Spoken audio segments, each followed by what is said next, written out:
Hello friends, मैं उदय defence मंत्रा के official YouTube channel पर मैं आप सभी का स्वागत करता हूं। गाइज, अगर आप प्रिपरेशन कर रहे हैं एनडीए की, सीडीएस की, डिफेंस के किसी भी एग्जाम की तैयारी कर रहे हैं और अपकमिंग 1 to 2 मंथ में बड़े ही इंपॉर्टेंट एग्जाम्स भी हैं आपके, तो गाइज उसी को मद्देनजर रखते हुए ये सीरीज मैंने स्टार्ट की है। और जो भी आपका सिलेबस है, जो भी आपका पोर्शन है, पूरा डिटेल्ड वे में पढ़ाने वाला हूं, उसकी प्रैक्टिस कराने वाला हूं, उसके कॉन्सेप्ट बताने वाला हूं। गाइज, तो चलिए स्टार्ट करते हैं। पार्ट 1 अगर आपने ना देखा हो तो उसको भी देख लीजिएगा।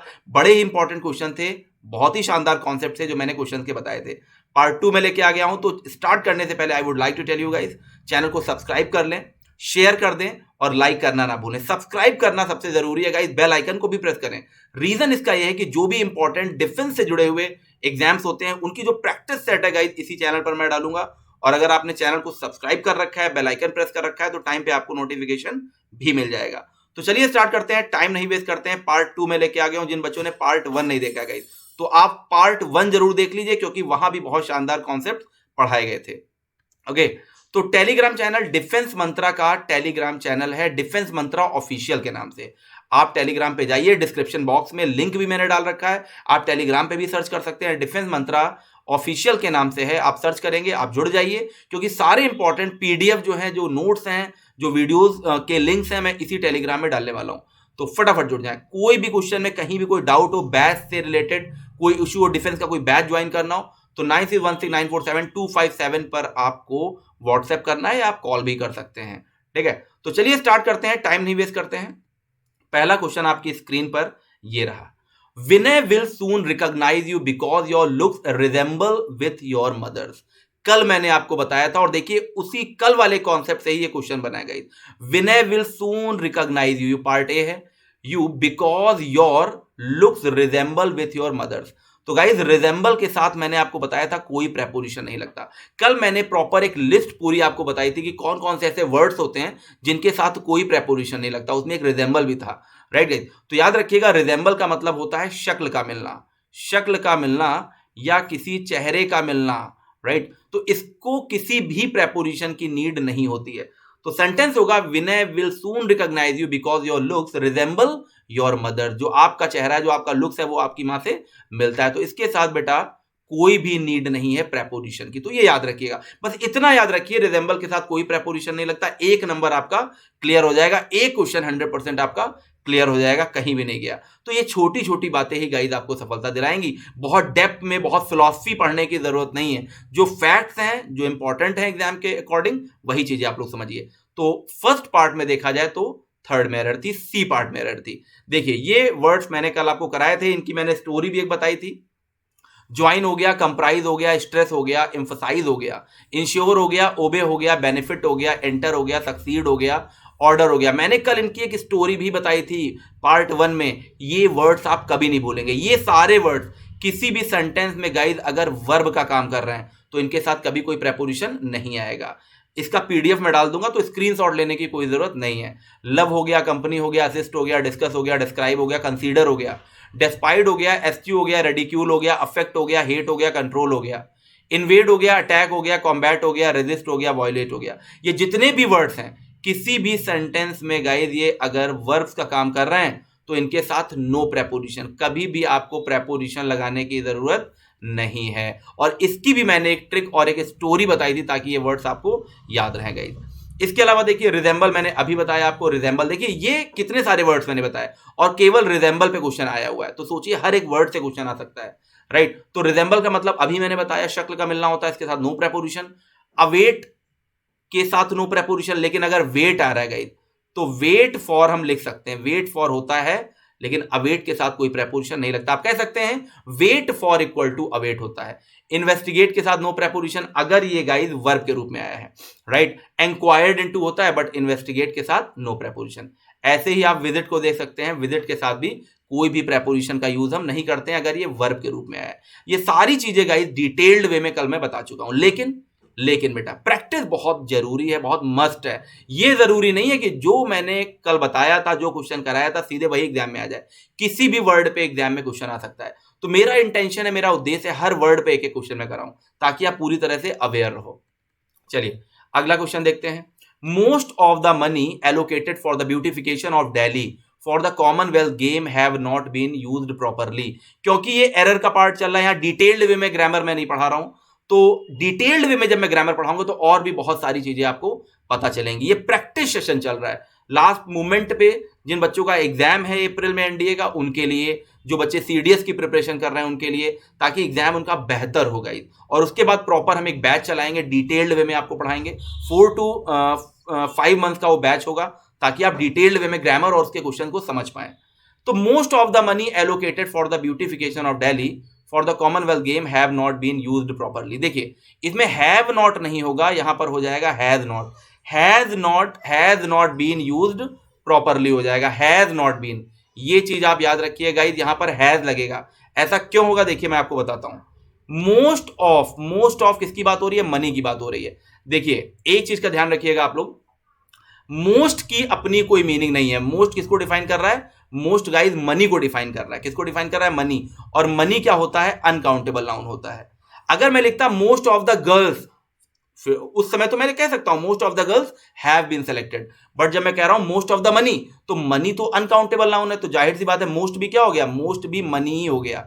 यहां जो मोस्ट यूज हो रहा है वो मनी के लिए यूज हो रहा है, और उसी को यूज किए जाने की बात हो रही है कि वो कॉमनवेल्थ गेम में प्रॉपर तरीके से उसका यूज नहीं किया गया।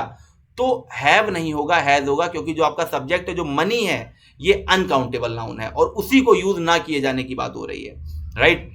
तो ये कॉन्सेप्ट्स होते हैं, ये ध्यान रखिएगा। यही चीजें मैं डिटेल्ड वे में जब पढ़ाऊंगा तो आपको और बेहतर तरीके से समझ में आएंगी। हालांकि जो बच्चे बेसिक से पढ़ चुके हैं ग्रामर वगैरह, उनके लिए कोई दिक्कत नहीं है। ये एक प्रैक्टिस सेशन है, ताकि बेहतर तरीके से आप अपनी प्रिपरेशन कर सकें गाइस। तो most of the money allocated for the beautification of Delhi for the Commonwealth game has not been used properly, क्योंकि पूरे सेंटेंस में किसको यूज प्रॉपरली नहीं किया गया? मनी को। तो देखिए एग्जामिनर ने कितनी होशियारी दिखाई है, वर्ब को बहुत दूर लिखा है जाके, ताकि आप कंफ्यूज हो जाओ। लेकिन बेटा सब्जेक्ट और वर्ब, इसीलिए सब्जेक्ट वर्ब एग्रीमेंट पढ़ाया जाता है कि सब्जेक्ट और वर्ब को आप चाहे जितने डिस्टेंस में लिखिए, लेकिन वर्ब आएगा अकॉर्डिंग टू सब्जेक्ट ही। ओके, तो ये याद रखिएगा। अब बच्चे क्या करेंगे? मोस्ट को देख के हैव लगा देंगे। उनको लगेगा मोस्ट का मतलब अधिकतर होता है, लेकिन मोस्ट का कुछ मतलब नहीं होता है। मोस्ट हमेशा उसी के अकॉर्डिंग आता है जैसा उसका नाउन होता है। मोस्ट के बाद काउंटेबल नाउन होगा तो प्लूरल वर्ब आएगी, अनकाउंटेबल नाउन होगा तो सिंगुलर वर्ब आएगी। मोस्ट हुआ, सम हुआ, अ लॉट ऑफ हुआ, लॉट्स ऑफ हुआ, राइट। इन सबका अपना कोई मतलब नहीं होता, ये अपने बाद वाले नाउन को फॉलो करते हैं गाइस। ये सारी चीजें मैंने डिटेल्ड में बता रखी हैं, ठीक है। तो ये पार्ट थर्ड में एरर है, सी में एरर है, हैव की जगह हैज हो जाएगा।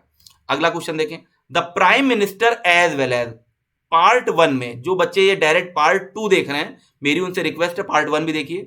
पार्ट 1 में मैंने आपको बताया था जो एज वेल एज होता है, एज वेल एज मैं लिखे दे रहा हूं फिर भी, as well as, okay, along with, okay, with, like, unlike, in addition to, beside, ये सारी चीजें मैंने बताई थी। As well as, along with, like, unlike, but, ये सब प्रेपोजिशनल फ्रेज का काम करते हैं। और इनके साथ बेटा जब भी हम वर्ब का यूज करते हैं, जो भी इनके साथ वर्ब्स आते हैं वो पहले वाले सब्जेक्ट के हिसाब से आते हैं। किसके हिसाब से आते हैं? पहले वाले सब्जेक्ट के हिसाब से आते हैं। तो देखिए प्राइम मिनिस्टर के बाद लिखा हुआ है एज वेल एज, तो एज वेल एज के बाद जो नाउन आ रहा है उसकी कोई वैल्यू नहीं है। The prime minister as well as his ministers. अब देखिए एग्जामिनर ने कितना आपको बेवकूफ बनाया, उसने मिनिस्टर्स यहां लिख दिया। अब जिन बच्चों को ये रूल नहीं पता उनको लगेगा आर बिल्कुल सही है, बट आर गलत है, क्योंकि एज वेल एज वाली कंडीशन में जो पहला हमारा सब्जेक्ट होता है वर्ब हमेशा उसी के अकॉर्डिंग आता है। तो the prime minister as well as his ministers is busy हो जाएगा। क्या हो जाएगा? इज बिजी हो जाएगा। Is busy in comparing.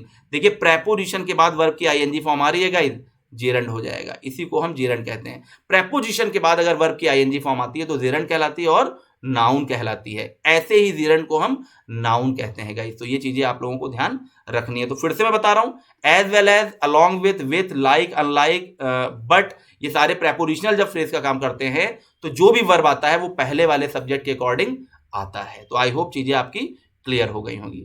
अगला क्वेश्चन देखें, each of the student in the computer class has to type, करना ही है टाइप उसे। Has to, have to, had to का आपको मतलब पता है ना, कंपल्शन या बाध्यता। तो each of the student in the computer class has to type their own research paper this semester. तो गाइस देखिए इसमें देयर नहीं होगा, यहां पर बेटा हिज हो जाएगा। अब ऐसा क्यों हो जाएगा समझिए आप लोग, ऐसा क्यों हो जाएगा। देखिए कभी भी सेंटेंस स्टार्ट हो ईच ऑफ से, ओके, एवरी ऑफ से, ईच ऑफ हो गया, एवरी ऑफ हो गया, वन ऑफ हो गया, वन ऑफ हो गया, नीदर ऑफ से, ओके, ईदर ऑफ से, तो ये चीजें ध्यान रखिएगा। इनके बाद none of, none of, none of, इनके बाद नाउन तो हमेशा प्लूरल आता है, प्लूरल नाउन का यूज हम करते हैं। बट गाइज याद रखिएगा वर्ब हमेशा सिंगुलर आता है, सिंगुलर वर्ब का यूज करते हैं।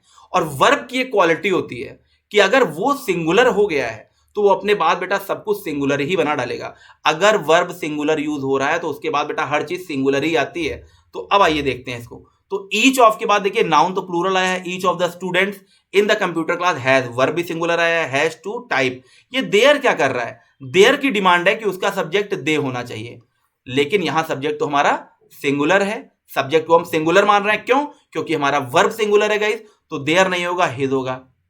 अब आप कह सकते हैं सर हर भी तो हो सकता था, हर भी तो सिंगुलर होता है। तो मैं आपको बता दूं, ईच से ध्यान से देखिए, ईच से बिल्कुल क्लियर नहीं है, ईच ऑफ द स्टूडेंट से बिल्कुल क्लियर नहीं है कि मेल या फीमेल की बात हो रही है। और जब जेंडर ना डिसाइड हो, जब जेंडर ना डिसाइड हो गाइस, तो हम मेल को प्रायोरिटी देते हैं, ही को प्रायोरिटी देते हैं। और ही के अकॉर्डिंग जो हमारा डिटरमिनर होगा वो हिज होगा।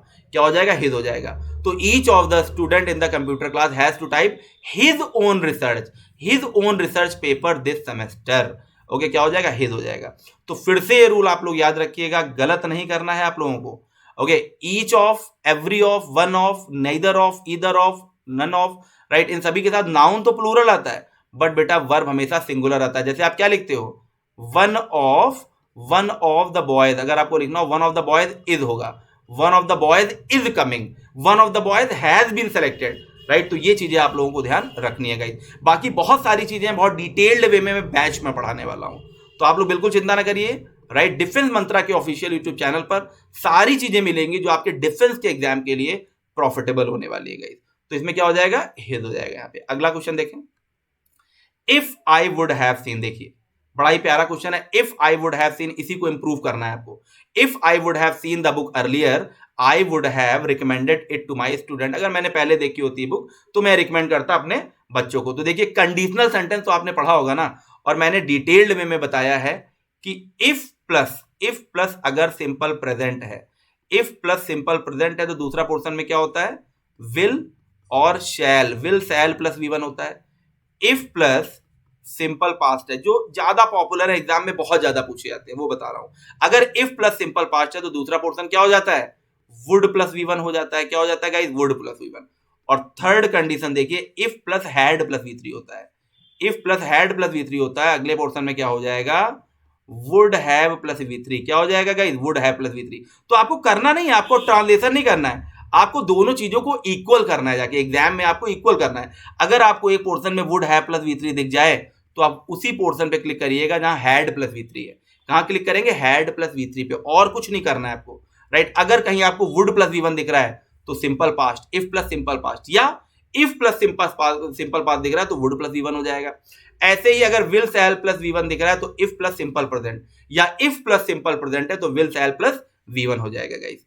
तो यहां पर आप देख सकते हैं जो करेक्ट पोर्शन है उसमें वुड हैव प्लस V3 आया है, वुड हैव रिकमेंडेड एक तरफ आ रहा है, तो दूसरे पोर्शन में हो जाएगा if I had seen, if I had seen, if I had seen the book earlier guys. तो third is the right answer, third is the right answer. देखिए कंडीशनल सेंटेंस जो होते हैं हमेशा इक्वल किए जाते हैं, रटे नहीं जाते हैं। आप उसको ट्रांसलेट मत किया करिए, दोनों को इक्वल किया करिए। If plus simple present will shell plus V1, if plus simple past would plus V1, if plus had plus V3 तो वुड हैव प्लस V3। बस आपको ऐसे करना है, ठीक है। तो third is the right answer. अगला क्वेश्चन देखें, none of the two boys was present at the school meeting so the principal was very angry with them. कल मैंने बताया था आपको कि एंग्री के साथ विथ आता है जब कोई पर्सन हो, बिल्कुल सही है, यहां कोई एरर नहीं है। तो देखिए none of the two boys लिखा हुआ है, पार्ट 1 में एरर है, ए में एरर है। यहां पे होना चाहिए था, यहां पे होना चाहिए था neither of the two boys. जब भी हम neither of the two boys, जब भी हम दो लोगों के निगेटिव होने की बात करते हैं, दो लोगों के निगेटिव की बात करते हैं, दो वस्तुओं के निगेटिव की बात करते हैं, तो दोनों में से जब कोई नहीं की बात करते हैं तो हम नीदर ऑफ लगाते हैं। नीदर, नीदर नॉर का मतलब होता है दोनों में से कोई नहीं। नन का यूज गाइस हमेशा दो से ज्यादा के लिए होता है। जैसे मैंने कहा भारत की राजधानी क्या है? कलकत्ता है, मुंबई है, आगरा है, 3 मैंने बोले, फिर मैं लास्ट में कह रहा हूं नन ऑफ दीज। मैंने लास्ट में कहा नन ऑफ दीज, इनमें से कोई नहीं, तो इनमें से कोई नहीं का मतलब है दो से ज्यादा है, राइट। लेकिन अगर मैंने कहा भारत की राजधानी क्या है? कलकत्ता है या आगरा है, तो आप कहोगे नीदर ए नॉर बी।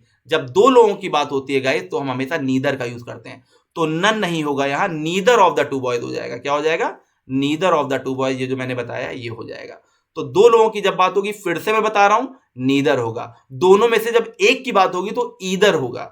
ये सारी चीजें आपको डिटेल्ड वे में पढ़ाई जाएंगी, ठीक है। तो पार्ट 1 में एरर है गाइस। अगला देखें, one should make his best efforts if one wishes to achieve success in this organisation.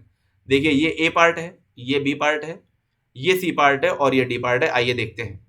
देखिए कभी भी आपको आपका सब्जेक्ट 1 के रूप में मिल जाए, कभी भी अगर हमारा सब्जेक्ट 1 के रूप में हो, यानी 1 अगर किसी सेंटेंस का सब्जेक्ट है तो उसका पजेशन हमेशा, पजेसिव हमेशा वंस ही होता है। क्या होगा? वंस ही होगा। One should respect one's elders बोलते हैं, हिज एल्डर्स नहीं, वंस एल्डर्स। और यहां वन का मतलब है एवरी, ईच मतलब प्रत्येक व्यक्ति को, हर व्यक्ति को चाहिए। मेक का मतलब एक करना भी होता है, एक बनाना भी होता है।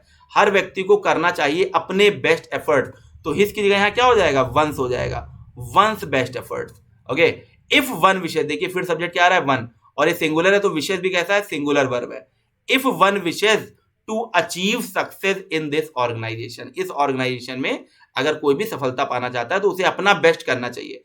तो जैसे देखिए ही का क्या हो जाता है? ही का जैसे बेटा एडजेक्टिव हिज हो जाता है, डिटर्मिनर हिज हो जाता है। आई का क्या हो जाता है? माई हो जाता है। दे का क्या हो जाता है? देयर हो जाता है। वी का क्या हो जाता है? अवर हो जाता है। ऐसे ही वन का क्या हो जाएगा? वन का क्या हो जाएगा? वंस हो जाएगा। छोटी छोटी चीजें आप लोग याद रखें, एग्जाम के पर्पज से बहुत ज्यादा इंपॉर्टेंट होने वाली है। राइट गाइस, तो मैं फिर एक चीज आप लोग को बता रहा हूं, जितने भी बच्चे जुड़े हुए, जितने भी बच्चे जुड़े हुए हैं, मैं सभी को बता रहा हूं, आप लोग नोट डाउन करते चलिए, नोट्स बनाते चलिए। अगर आप प्रॉपर नोट्स बनाते चलेंगे तो ये सारी चीजें बहुत आसान हो जाएंगी आपके लिए। ओके, तो यहां क्या हो जाएगा? वंस बेस्ट एफर्ट्स हो जाएगा। ओके, अगला क्वेश्चन देखें, train after trains are being cancelled. देखिए इसमें दो पार्ट में एरर है, दोनों पार्ट में एरर है। मैं आपको बता रहा हूं दो पार्ट में कहां एरर है। देखिए जब भी किसी प्रेपोजिशन से दो नाउन जुड़े होते हैं, अगर आगे और पीछे दोनों नाउन सेम आ रहे हैं गाइस, तो दोनों हमेशा सिंगुलर होते हैं। जैसे देखिए डे बाय डे आप बोल सकते हैं, डे बाय डे बोल सकते हैं। राइट, डोर टू डोर बोल सकते हैं, डोर टू डोर होता है। ओके, शिप आफ्टर शिप होता है, मंथ आफ्टर मंथ होता है।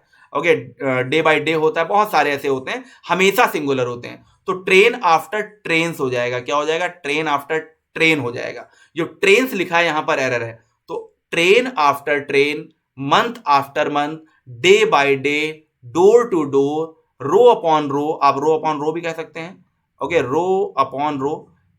ओके, ये रूल बड़ा पॉपुलर है, नाउन में रूल पढ़ाया जाता है कि जब किसी प्रेपोजिशन से दो नाउन जुड़े हों और दोनों सेम हों तो दोनों हमेशा सिंगुलर होते हैं। याद रखिएगा, मंथ आफ्टर मंथ नहीं होगा, मंथ आफ्टर मंथ होगा। तो एक तो एरर यहां हो गई। अब बेटा ये एक चीज याद रखिएगा, ये हमेशा एक यूनिट के रूप में आते हैं, तो इनके साथ वर्ब भी हमेशा सिंगुलर आएगी, आर नहीं होगा, यहां इज होगा। तो train after train is being cancelled because of thick fog. Okay, तो ये चीज आप ध्यान रखिएगा। यहां ऑप्शंस नहीं लिखे गए थे, ऑप्शन होता तो ए और बी दोनों में एरर थी।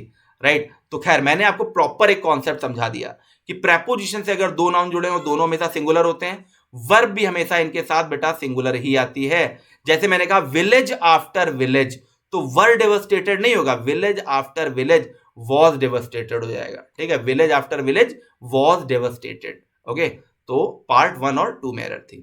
अगला देखें, my brother said that he preferred the white shirt than the black one which I usually wore. Okay, तो देखिए पहले मैं इसमें आपको एरर बता देता हूं। माई brother said that he prefer के साथ कभी भी देन नहीं आता है, टू आता है। तो ये तो कम वर्ड्स में मैंने आपको आंसर बता दिया। प्रेफर के साथ क्या आता है? टू आता है। देन का हम यूज नहीं करेंगे, टू का यूज करेंगे। आइए देखते हैं, कुछ ऐसे एडजेक्टिव्स होते हैं जिनके साथ हमेशा जब कंपेयर किया जाता है तो हमेशा टू आता है। जूनियर हो गया, सीनियर हो गया, इन्फीरियर हो गया, सुपीरियर हो गया, प्रायर, एंटीरियर, पोस्टीरियर, इनके साथ गाइज हमेशा हम टू का यूज करते हैं। किसका यूज करते हैं? टू का यूज करते हैं। और इनके अलावा एक और होता है प्रेफर के साथ भी गाइज हम टू का ही यूज करते हैं। लेकिन एक चीज मैं आपको बता दूं, अगर दो वर्ब्स की बात हो रही है, जैसे मैंने कहा आई प्रेफर टू स्टे, तो बेटा रादर देन हो जाएगा, रादर देन गो। अगर दो वर्ब्स की बात हो रही है, प्रेफर के साथ अगर वर्ब्स आ रहे हैं बेटा, तो हम रादर देन का यूज करते हैं। 90% बच्चों को लगता है कि प्रेफर के साथ हमेशा टू आता है, सही लगता है। लेकिन बेटा एक ऐसी कंडीशन भी होती है कि प्रेफर के साथ हम रादर देन भी लगाते हैं कब, जब दो वर्ब्स की दोनों तरफ बात हो रही हो। जब नाउन को इक्वल करना है, मैंने कहा I prefer tea to coffee, I prefer tea, मैंने कहा आई प्रेफर टी, तो देखिए टी क्या है, नाउन है, तो टू कॉफी, कॉफी की बजाय मैं क्या प्रेफर करता हूं, चाय, I prefer tea to coffee. But अगर दो वर्ब्स का कंपेयर हो रहा है तो गाइस हम रादर देन लगाएंगे, छोटी सी बात है, याद रखिएगा। तो my brother said that he preferred the white shirt to the black one हो जाएगा, टू, यहां तो टू ही आएगा क्योंकि शर्ट तो क्या है, नाउन है गाइस। अगला सेंटेंस देखें, अगली एरर देखें, the man who was blind with the right I was a notorious criminal of this area, जो मैन है जो राइट आई से क्या कह सकते हैं, ब्लाइंड है, वो इस एरिया का नोटोरियस क्रिमिनल है, शैतान एकदम। ओके, तो देखिए ब्लाइंड विथ नहीं होगा, ब्लाइंड इन हो जाएगा, यहां क्या हो जाएगा, ब्लाइंड इन हो जाएगा। अब देखिए आपको लगेगा सर ऐसा क्यों हो जाएगा, तो एक कॉन्सेप्ट मैं आपको बताता हूं। देखिए ब्लाइंड इन ऑफ, ब्लाइंड के साथ हम इन ऑफ तब लगाते हैं, ऑफ भी कभी कभी लगता है जब व्यक्ति एक आंख से अंधा होता है, एक आंख से उन्हें प्रॉब्लम होती है, तो he is blind of the left eye, he is blind of the left eye, ये मैंने एग्जांपल दिया है। तो यहां देखिए लिखा हुआ था राइट आई, राइट आई का मतलब एक आंख में प्रॉब्लम है, तो the man who was blind in the right I हो जाएगा, एक आंख से प्रॉब्लम है, तो इन या ऑफ हम लगा सकते हैं। ओके, ब्लाइंड टू का मतलब होता है दोनों आंखें हैं, इग्नोर करना, अनदेखा करना, क्या कहेंगे, इग्नोर करना, किसी को अनदेखा करना। कई बार क्या होता है, आपके घर में आपकी किताबें पढ़ी हैं, माता जी कहती हैं, पिता कहते हैं कि आपको दिख नहीं रहा है, आप अंधे हो गए, किताबें पढ़ी, तो इसका मतलब अंधे नहीं हो गए, आप इग्नोर कर रहे हैं। ब्लाइंड टू का मतलब होता है दोनों आंखें फिर भी अनदेखा करना। He is blind to his own fault, right, he is blind to his own fault, उसे अपनी गलतियां नहीं दिखती हैं। You should not be blind to the fault of your children, क्या हो जाएगा, योर चिल्ड्रन। ओके, तुम्हें अपने बच्चों की गलतियों के प्रति क्या नहीं होना चाहिए, अंधा नहीं होना चाहिए, उन्हें इग्नोर नहीं करना चाहिए। ओके, ये चीजें आप ध्यान रखिएगा। तो ब्लाइंड टू का मतलब होता है दोनों आंखें फिर भी अंधा होना, और ब्लाइंड विथ का मतलब होता है बोथ आईज, दोनों आंखों में जब प्रॉब्लम होती है तो हम ब्लाइंड विथ लगाते हैं, ठीक है। तो यहां क्योंकि एक आंख की बात हो रही थी, राइट आई की बात हो रही थी, तो हम ब्लाइंड इन लगाएंगे गाइस, कभी कभी ऑफ भी लगता है। तो इस तरह की चीजें बेटा आपके एग्जाम में बहुत आई हैं, ये सारे क्वेश्चन ऑलरेडी एनडीए सीडीएस में प्रीवियस ईयर्स के एग्जाम में ऑलरेडी पूछे जा चुके हैं, तो आप लोग बिल्कुल अलर्ट रहिएगा, गलत करने की जरूरत नहीं है बेटा, बहुत हेल्पफुल होने वाला है। ओके, तो चलिए ये पार्ट 2 था, आई होप आप लोग को अच्छा लगा होगा। आप लोग कमेंट जरूर करिएगा आपको क्लास कैसी लगी। ये 9616947257 यही ऑफिशियल नंबर है, इसी पर आप व्हाट्सएप कर सकते हैं। चैनल को सब्सक्राइब करें, बेल आइकन बेटा प्रेस करना ना भूलें। ओके, और अगर टेलीग्राम में आप अभी तक नहीं जुड़े हैं तो डिफेंस मंत्रा ऑफिशियल के नाम से टेलीग्राम चैनल है, इसमें आप लोग तुरंत जुड़ जाएं ताकि आगे के जो लेक्चर्स हैं डिफेंस के लिए वो आपको प्रॉपर तरीके से मिलते रहें। चलिए बेस्ट ऑफ लक और हार्डवर्क करते रहिए, निश्चित तौर पे आपको सफलता मिलेगी। Thank you.